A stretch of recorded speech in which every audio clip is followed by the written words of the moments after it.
recording is on.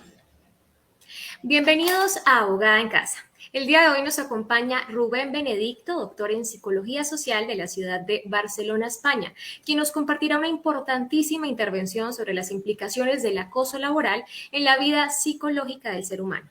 Antes que nada, recordarles que esta problemática no solo le pasa a usted y aquí, lamentablemente trasciende fronteras, es global. Muy buena tarde, Rubén. Espero se encuentre muy bien. Gracias por permitir este espacio de gran aprendizaje para todos. ¿Cómo le va? Hola Angie, muchas gracias. Gracias por abrir este espacio y por darme para poder hablar un poquito de todos estos temas. Un gusto, sí, señor. Cuéntenos un poquito de su experiencia con el manejo del acoso laboral o mobbing, por favor. Bueno, no es tanto el manejo del acoso laboral, así dicho, pues, porque parece con ese enunciado que yo lo estoy manejando para acosar laboralmente. No, acosemos lo contrario, precisamente, de afrontar las situaciones de acoso laboral.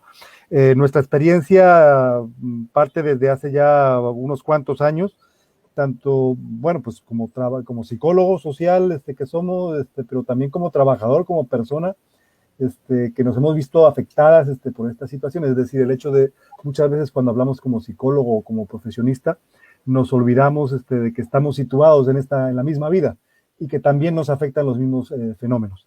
Entonces sí, como trabajador lo hemos sufrido en diversas ocasiones, como persona y como familia también nos hemos visto en situaciones en que familiares o amigos se han visto envueltos en estas situaciones.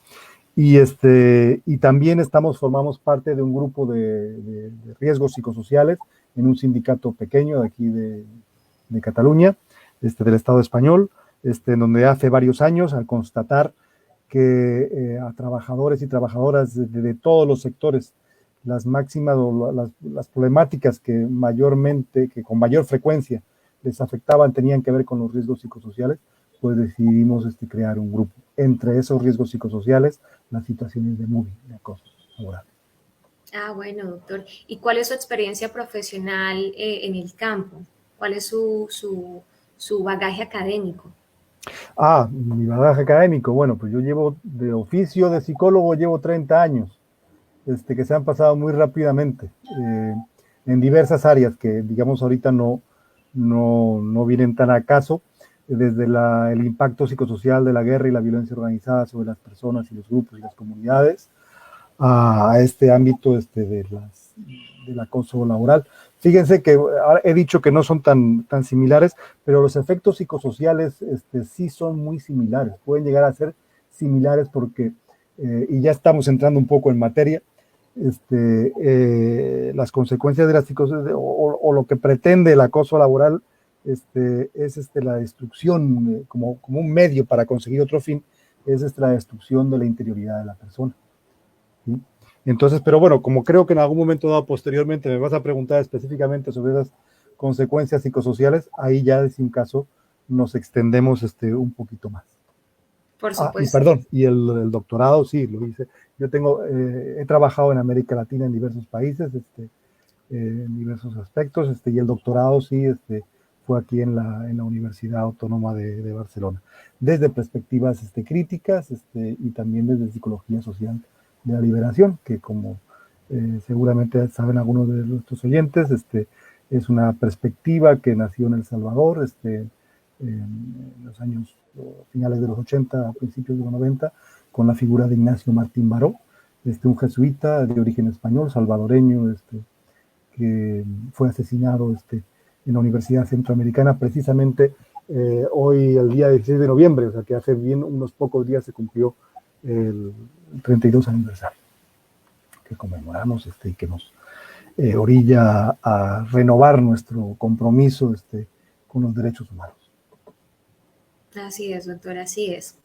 Entonces, en ese sentido, ¿cómo se da el acoso laboral en una empresa? En sus palabras, ¿cómo podría describirlo, doctor? Pues mire, tal vez la primera aclaración será que no, comillas, se da, sino que nos remite en la impersonalidad, como que en la misma naturaleza de los fenómenos. No, el acoso laboral es un fenómeno, una actuación que tiene agencia, es decir, que hay alguien que lo hace y alguien que lo sufre. Es decir, hay responsabilidades, ¿sí? Ahí se sitúa en la historia, en redes sociales de poder, ¿no? Y persigue unos objetivos, hay unos preparativos, tiene unas consecuencias. Es decir, esto es acción humana, ¿sí? Y como tal, hay que situarla precisamente para evitar que se vuelva a producir en nuestra historia, en nuestras manos como humanos, ¿verdad? Dicho esto, el acoso es hay diferentes maneras de definirlo según la perspectiva desde la que se aborde, pues no puede ser desde lo jurídico, desde lo técnico en prevención de riesgos laborales, puede ser desde lo psicosocial, etcétera, ¿sí? O desde la gestión de recursos humanos, ¿no? Y fíjense que ahí ya vamos hablando depende cómo lo enfoquemos ahí lo veremos. Pero muchos, o en general, se puede coincidir que se trata de una presión laboral tendenciosa, ¿sí? O sea, hay una presión laboral en el ámbito del trabajo que busca un determinado objetivo. Y ese determinado objetivo es que el trabajador, la trabajadora, que va a sufrir esas estrategias de acoso, abandone por su, comillas, propia voluntad su puesto de trabajo. ¿Por qué? Porque, digamos, cuando es por comillas, propia voluntad, cuando hay esa renuncia, pues la parte empresarial se ahorra la indemnización, ¿sí? Que puede ser, en según qué casos, pues un monto bastante importante. Fíjense, ahí ya estamos hablando de que el acoso también se suele plantear como una cuestión individual, es decir, que una determinada persona sufre esto. Pero oiga, ya estamos viendo aquí que no necesariamente ha de ser así, sin excluir que así pueda ser, sino que a veces también se empiezan a dar ya políticas de lo que decíamos, gestión de recursos humanos, que plantean esas cuestiones. Fíjese que hemos dicho gestión de recursos humanos y ahí ya nos estamos cosificando a las personas, ¿sí? Las cosas ya se gestionan en un determinado marco de sentido, ¿sí? Para conseguir un determinado fin. Y cuando a las personas que trabajamos, a los trabajadores, las trabajadoras, se nos convierte en recurso humano, nos están poniendo a la misma altura de cualquier otro recurso empresarial, le hace financiero, le hace material, sea lo que fuera. Es decir, nos convierten en objeto, nos cosifican y entonces es cuando nos quitan el principal atributo humano, la dignidad humana, ¿sí? Nuestra historia, nuestra interioridad, todo aquello con lo que se objetiva nuestra dignidad, que tiene que ver con los derechos humanos, ¿sí? Entonces, ahí ya hemos dicho también dos cosas. No es solamente individual, sino que también puede ser como grupal, como colectivo, como una colectividad que va a ser gestionada. Imagínense, hay una película o el caso, si ustedes sabrán, en Francia, en France Telecom, cuando esta empresa pública fue privatizada, se convirtió en Orange, y entonces hubo un montón desde la Dirección de Recursos Humanos se dijo que había una franja de población, de trabajadores, que había de ser expulsada de la empresa, porque era muy cara mantenerla, ¿no? Para ellos. Y entonces, pues claro, pues mayores de 55, pues venga, vamos a implementar esa presión laboral tendenciosa para que abandonen su puesto de trabajo y ahorrarse un montón hablamos, por ejemplo, trabajadores de más de 50 años que tenían 30 años en la empresa, que defendían sus derechos laborales, porque estaban en mejor lugar para poder defender sus derechos laborales y que en esas tendencias neoliberales pues eran un obstáculo para el desarrollo de la empresa. Todo esto en comillas, ¿verdad? Esto llevó a que, pues, ¿cómo se implementa? ¿Cómo que un agente responsable implementa estrategias de acoso? Pues bueno, tiene un montón de conductas a desplegar, ¿no? Pueden ser medidas organizativas, medidas de aislamiento social, de atacar la vida privada de las personas, de violencia física también, o de violencia verbal, en fin, de expandir rumores, o cosas, por ejemplo, en France Telecom lo que hacían eran, pues te tienes que trasladar a 300 kilómetros de donde vivías, ¿no? ¿Cómo? Sí, no, pues sí, mire, lo siento, así es, pero oiga, que yo tengo que cuidar a mi madre o tengo que cuidar a mis hijos que viven aquí, pues también puedes renunciar, ¿no? Es tu responsabilidad, decían, ¿no? Esas políticas llevaron al suicidio de varias personas y llegaron a haber un juicio en que les salió muy barato realmente a los directivos de France Telecom. Hay una película que ilustra bastante la corporación en francés. bastante buena para ilustrar esta situación. Es decir, digamos, la cuestión es que a través de una serie de conductas, de comportamientos que pueden ser muy diversas, de muchos ámbitos, la cuestión es minar la resistencia a esos cambios, ¿no? Y entonces generar tensión, generar miedo, generar inseguridad, generar toda una serie de estrategias psicológicas que puedan llevar a que el trabajador abandone, ¿sí? Hay una escala, por ejemplo, de Eyman, que puso como de 50 conductas, ¿no? de terror en el trabajo, ¿no? Que pueden ser, pues mira, no me habla el compañero, el directora, me ponen a hacer tareas inútiles, me ponen el lavabo, mi mesa de trabajo enfrente del lavabo, me ponen a hacer tareas que son menos cualificadas de las que me toca por mi puesto de trabajo, etcétera. Ya son tantas que pueden ser inclasificadas, pues son conductas que han de ser significadas. Por decir, oiga, pues cada día cuando llego a mi puesto de trabajo me encuentro con que alguien me ha puesto un moco en la pantalla de mi ordenador. Eso es inclasificado. O sea, ahí, digamos, los perpetradores de estas estrategias sí tienen un amplio abanico para hacer, ¿no? Cambiarte los horarios de trabajo, cambiarte las reuniones sin avisarte, hacerte quedar mal, en fin, muchísimas maneras, sí, como para poder llegar a esa cuestión de minar la resistencia, de minar la personalidad, la interioridad de las personas para que finalmente decidan abandonar.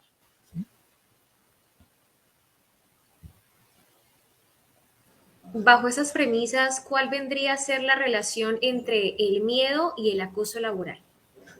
Pues el miedo es un componente fundamental. Dentro de ese, son esos medios, ¿sí? Para conseguir ese fin, ¿sí? Esa presión laboral que les decía, se concreta pues, en miedo. El miedo es una palabra que no se utiliza mucho. Se le utiliza más ahora de repente la palabra estrés, por ejemplo, ¿verdad? Tiene mala prensa el miedo, pero el miedo es largo y está presente en el trabajo de muchas maneras. Así no haya un acoso moral, ¿no? Pero tiene que ver con que a través del trabajo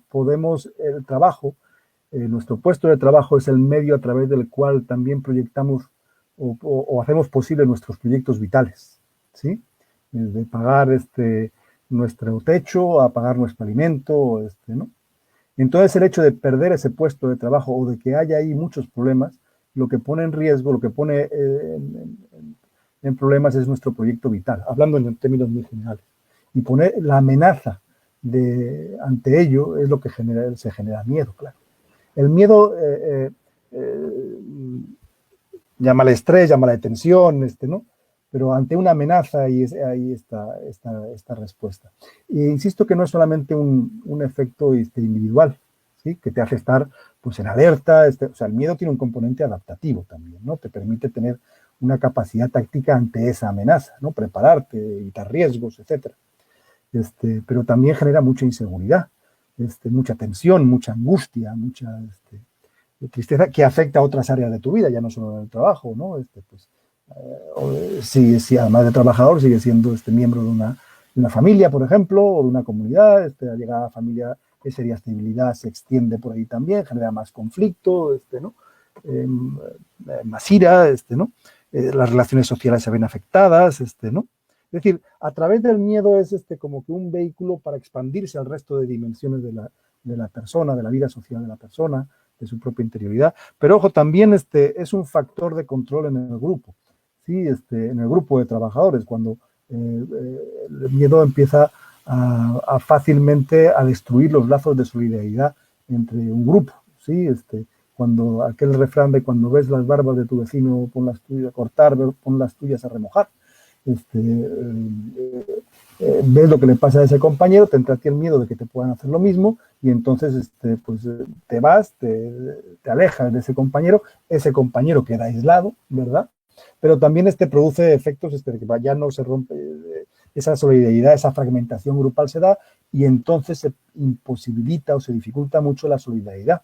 Y eso dificulta la organización de los trabajadores, que es algo necesario para poder defender los propios derechos laborales. Los derechos laborales, los derechos humanos nunca se han conseguido porque una dádiva de que alguien nos haya concedido, sino pues a través precisamente de las luchas de los trabajadores que se han organizado para defenderlo, ¿no?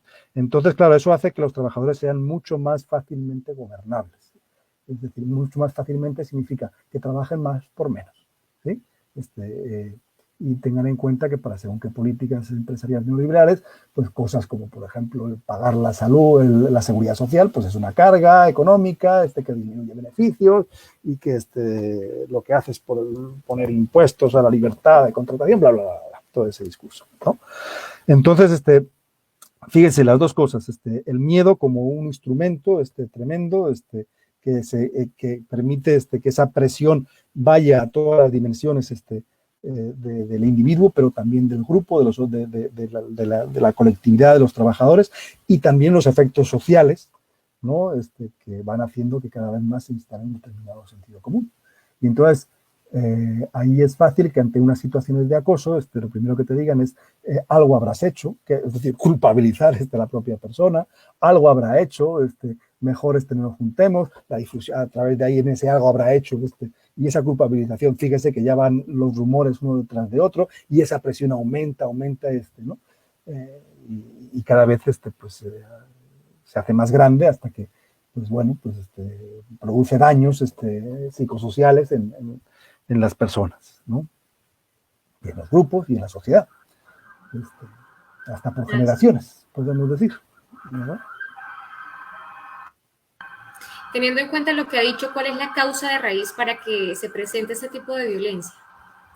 La causa, pues la causa es que pueden hacerlo, que los perpetradores pueden hacerlo, ¿sí? Esa es la causa. Es decir, que hay unas formas de relación social en donde la distribución de poder resulta muy asimétrica, ¿sí? No hay igualdad, digamos, ¿no? Hay unas gentes que tienen unos actores, unos agentes que disfrutan de una situación de ventaja en la distribución de poder que les permite hacer eso en impunidad. Esa es la causa principal, la injusticia, ¿sí? Lo hacen porque pueden, porque hay unos marcos legales que lo permiten o que no lo castigan suficientemente, o unos mecanismos de vigilancia que no están suficientes, por decirle, yo qué sé, aquí donde estamos, hay una inspección de trabajo que son como 50 inspectores de trabajo que han de velar por el cumplimiento de la legalidad en el ámbito laboral para a lo mejor 500.000 de personas, ¿sí? Entonces, son medios absolutamente insuficientes. Si a eso le añadimos que el marco legal, para demostrar jurídicamente una situación de acoso, es un vía crucis. No es nada fácil, es decir, no es que me quejo, pongo la queja y ya se soluciona. No. Precisamente tiene el trabajador, la trabajadora que tiene que afrontar una situación de este tipo, se verá envuelto en un laberinto con su médico, con los técnicos de salud laboral, con la burocracia de la seguridad social, con los médicos, con la empresa, con los abogados, con el sistema judicial. Aquí los casos de acoso laboral son muy difíciles de llevar, muy difíciles. Y eso que muy difíciles de llevar y mucho más difíciles de ganar, ¿sí? De tal manera que eso facilita que se den muchísimos casos de esto y que hasta se naturalice esta situación. Pues si no te gusta, ahí tienes la puerta. ¿Ah? Fíjese, esa expresión tan coloquial que a veces se da, es una orientación conductual en una situación de acoso, que además la normaliza y la naturaliza como diciendo es tu responsabilidad, tú eres libre de elegir tus ¿no? Ahí está la puerta, vete. No, oiga, por favor, no es que ahí está la puerta, es que hay un cumplimiento, una normativa legal que usted no cumple y que no lo cumple porque puede no hacerlo, y eso es lo terrible. ¿Sí? Esa es la principal causa, la injusticia. ¿Sí? Esa es la principal causa. Entrando a las consecuencias, ¿qué implicaciones psicológicas trae consigo el acoso laboral? Miren, pueden ser, como les decía, aquí hay una cuestión, y es que cuando decíamos que hay una presión laboral tendenciosa, que hay un agente que lo hace, es decir, que hay un otro humano que pretende hacerte daño. Eso genera más daño todavía, ¿sí? O sea, yo huyo de realmente ponerle una etiqueta diagnóstica, ¿sí? Clínica, en psicología. Algo que por otro lado, cuando menos aquí algunos juristas o abogados, dicen, no, pues sí, vamos a necesitar un diagnóstico, ¿sí? Un daño, ¿sí? También para tomar la baja laboral, porque por toda esa tensión, también se va a tener que poner un diagnóstico, ¿sí?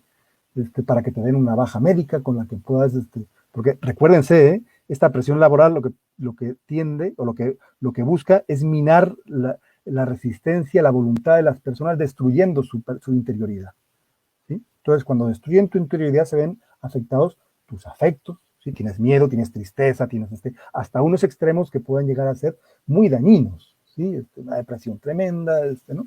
Van a mirar tu planteamiento cognitivo, tu dimensión cognitiva, es decir, ostras, ya no sabes si lo que es real o no, si me ha dicho porque me quiere, me ha dicho esta cosa porque me quiere llevar a tal sitio porque veremos qué, por la desconfianza, ¿verdad? Entonces ya te vuelves medio paranoico, decir, además estarán hablando de mí, no sé qué.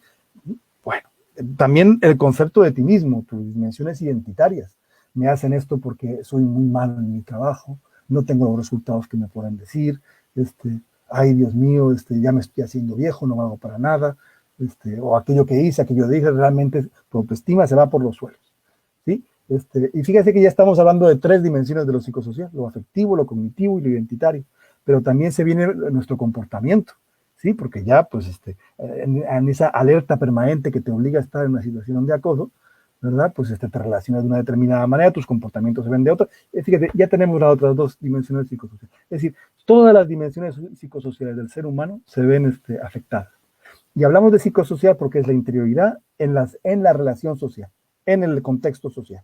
Y en ese contexto social, vuelvo a insistir, hay relaciones históricas, de poder, etcétera, etcétera, ¿no? Se verá afectada tus dimensiones familiares, porque con esa tensión también tratarás a tus hijos, ¿verdad? A tu pareja, a tus, ¿no? A tus padres, ¿no? Se verá afectada tu dimensión si estás pues en sociedad, ¿no?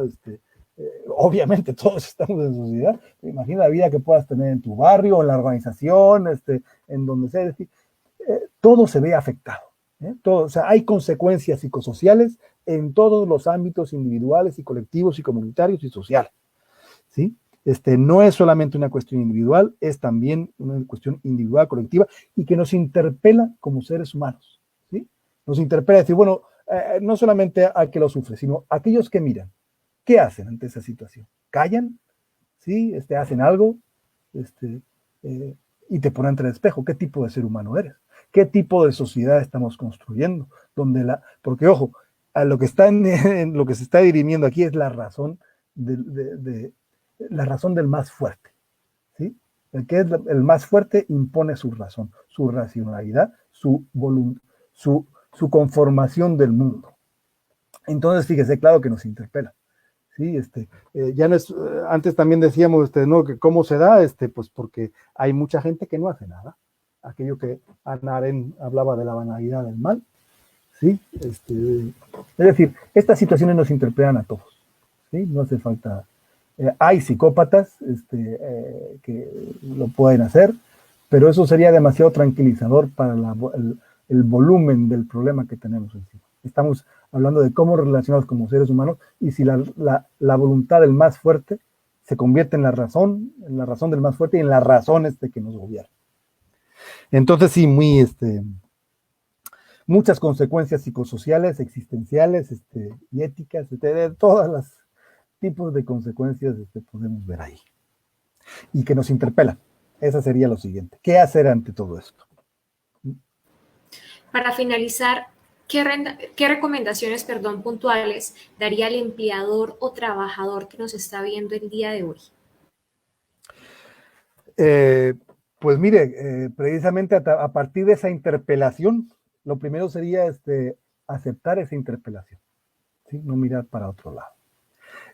Vamos a ver, porque esas recomendaciones pueden ser dependiendo de cuáles son tus voluntades. Si usted lo que quiere es crear un mundo más justo, mejor, pues habrá que luchar contra el acoso laboral, evidentemente. Si usted es el directivo de una gran multinacional que está muy presionado para conseguir una serie de objetivos económicos, pues serán otros planteamientos, ¿verdad? Pero en fin, quiero decir, las recomendaciones que yo les podría hacer están situadas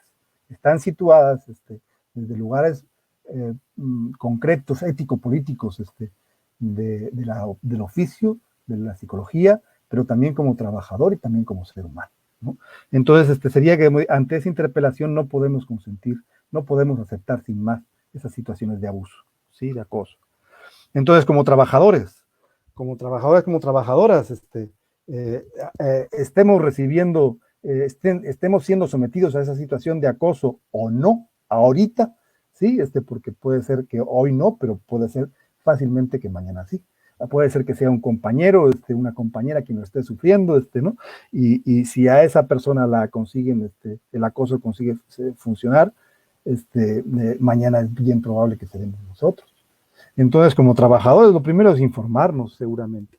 Informarnos a todos los niveles que decíamos antes. A nivel jurídico, a nivel de prevención, a nivel de legislación laboral, ¿no? Para que sepamos, a través de esa información, detectar tempranamente cuando se están dando esas situaciones que pueden constituir acoso, ¿sí? Y a partir de ahí, pues, pues un trabajador o una trabajadora que lo esté sufriendo, pues lo primero que tiene que hacer seguramente será valorar si vale la pena lucharlo, ¿no? Para un trabajo, perdonen la expresión, para un trabajo precario, de poca monta, de los que podemos conseguir, pues igual es cosa de mandarlos lejos, ¿sí? Para un trabajo que nos importa, igual si vale la pena, ¿sí? Entonces, entonces ahí, si queremos luchar por ese espacio, después de informarnos, seguramente nos vamos a tener que organizar. No lo hagan solos, ¿sí? Busquen un apoyo jurídico, apoyo organizativo, es mejor estar sindicado, pues. Pero eso también van a tener que valorarlo según qué contextos. Según qué contextos, como el de Colombia, el estar sindicado puede ser un riesgo ya no solo para la salud, sino para la vida, ¿sí? Entonces esto es muy delicado, ¿sí? De decirlo así tan alegremente. Hay que tener el contexto donde esto se pueda hacer. En el Estado español, actualmente, cuando menos el riesgo a la vida no está puesto de la vida física, pero sí es de la vida profesional, ¿sí? Entonces, también hay que tenerlo en cuenta, ¿no? No hay que valorar las consecuencias, ¿sí? Entonces, informarse, formarse, organizarse, buscar ese apoyo jurídico, social, familiar, comunitario, para defender tu propio derecho, ¿no? Insisto, no es cosa de llevarlo solo, ¿sí? Sola. Entonces, puede ser una cuestión muy seria, que incluso la salud puede estar muy en riesgo, verse muy afectada, y entonces hay que valorar si vale la pena o no vale la pena. Y como no somos héroes necesariamente, pues esa valoración llevarla adelante. Si deciden lucharlo, pues sí, con todo eso y adelante, ¿sí? Y si decides no lucharlo, pues igualmente para proteger tu salud, ¿sí? Yo desconozco el marco legal colombiano al respecto, ¿sí? Sí les puedo hablar un poco más del de acá, del Estado español, y ahí pues sí vale la pena informarse bien desde un punto de vista técnico de prevención en riesgos para la salud, porque te dan las herramientas luego para jurídicamente, para primero psicosocialmente hablar, darte cuenta de que estás siendo sometido a una situación de acoso, ¿sí? Entonces, el darte cuenta, eso es lo que te permite luego actuar en consecuencia, ¿sí? Y proteger tu salud mental también, ¿sí? A veces, pues imagínese, aquí, digamos, puedes tomar una baja médica ante esa situación, por el estrés, etcétera, etcétera, pero es posible, que le decía, que no va a ser fácil, sino que esos dispositivos sociales para afrontar esta situación desde el punto de vista médico, puede ser que te hagan más daño, ¿sí? Incluso, ¿sí? que cuestiona a aquellos que están para protegerte, que resulte que te están haciendo daño, es mucho más dañino también. ¿Sí? Una consecuencia que también pasa es que ante una situación de acoso es que se cuestionan una serie de creencias básicas que tenemos sobre el mundo.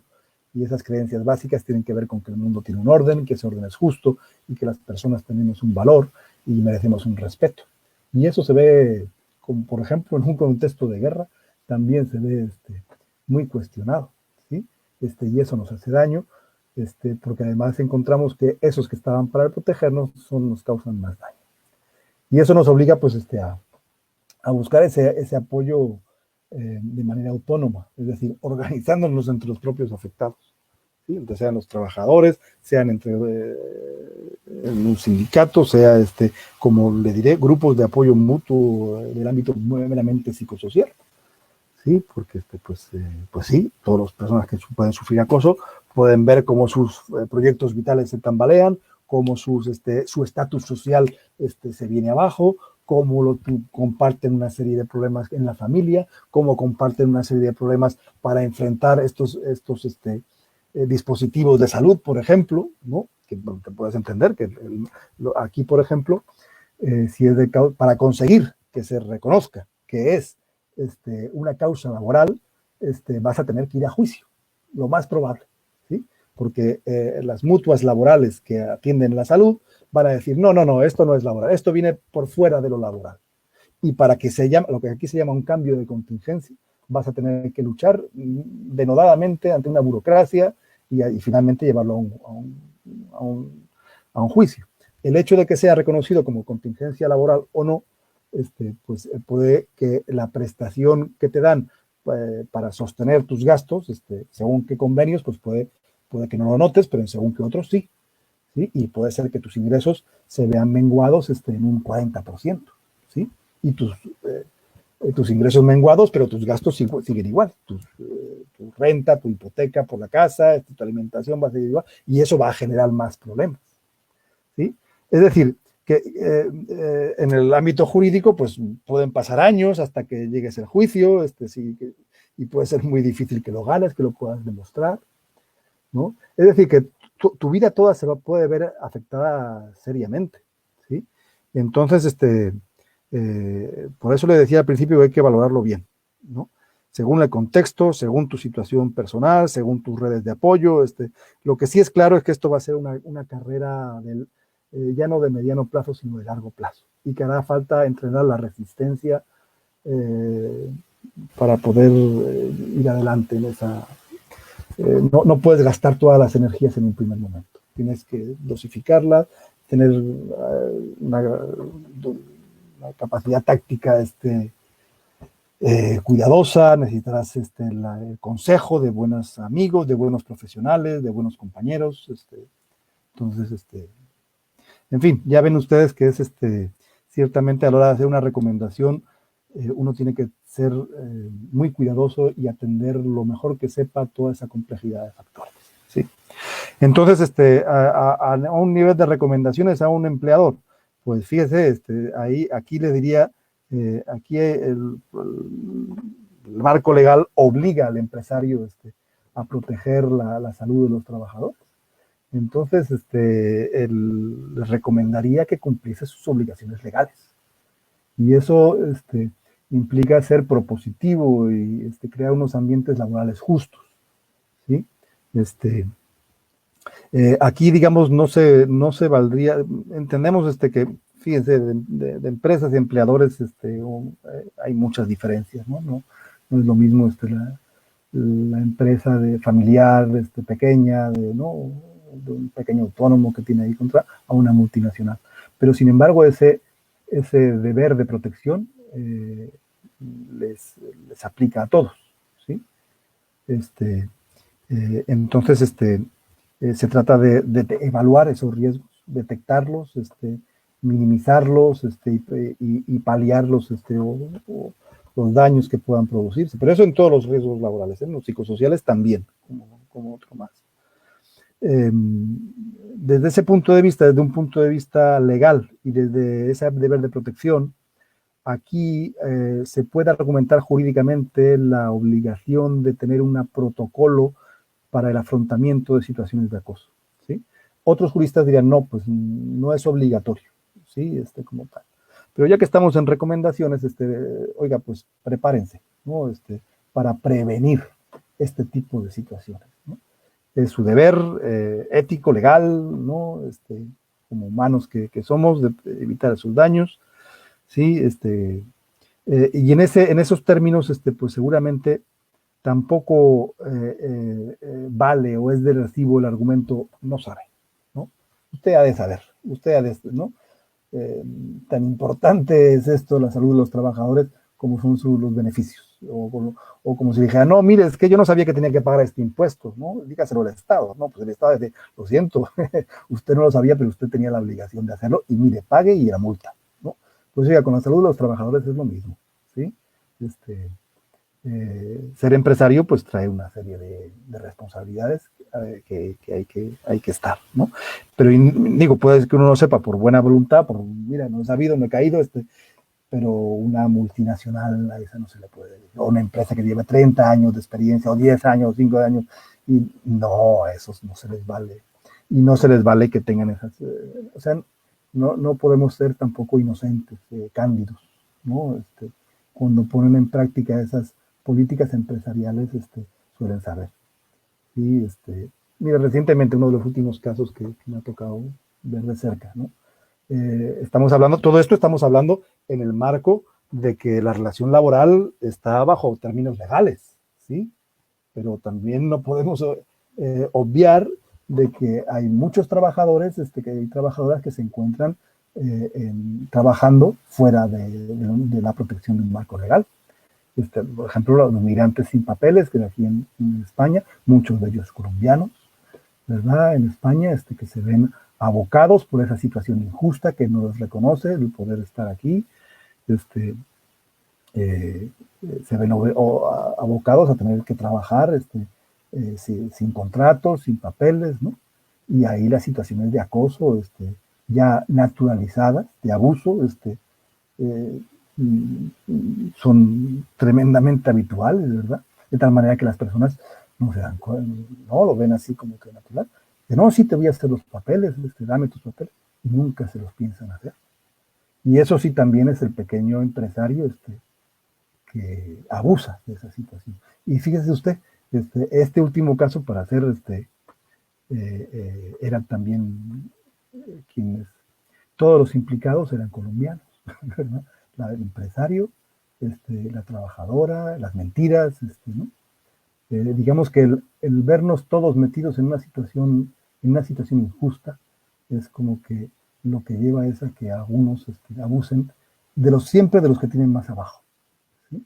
Y una pequeña diferencia como tener papeles o no tenerlos, ¿sí? Que no es nada pequeño lo que trae consigo, hace que hasta que lo hagan y hasta lo legitimen es que yo tengo que hacer mi casa, decía la empleadora que abusaba de la trabajadora sin papeles, ¿no? Y que le pagaba, le puedo decir, un 60% menos de lo que tendría que pagarle por ley, ¿sí? Entonces, fíjese, ¿por qué lo hizo? Volviendo a las preguntas, porque pudo, ¿va? Así de simple, ¿verdad? Y ahí, pues, obviamente, jurídicamente no podíamos demostrar nada, no le valía la pena, porque, pues, quédese su trabajo, ¿no? Y vamos a buscar una amiga, porque lo que tengo que hacer es buscar uno que sí pueda conseguir papeles por esa premura, ¿sí? Pero el hecho también de que no lo haya denunciado, pues hará que esa señora siga explotando a otros trabajadores, ¿sí? Y fíjese que ahí estamos ya también en cómo esas relaciones se piden porque hay un marco legal que lo propicia, ¿sí? Que maneja la escasez, que gestiona la escasez, para poder tener trabajadores que estén en situaciones más desesperadas para poder aceptar condiciones más injustas. Y eso pasa también porque a nivel global, pues tenemos unos países que han sufrido procesos de colonización, ¿no? Por otros países que eran los colonizadores, ¿verdad? Como es el Estado español, donde pues también tenemos es decir, los diferentes ejes de dominación nos andan atravesando y se cristalizan en personas concretas, en nuestras propias pequeñas vidas. ¿Sí? A todos nos afecta.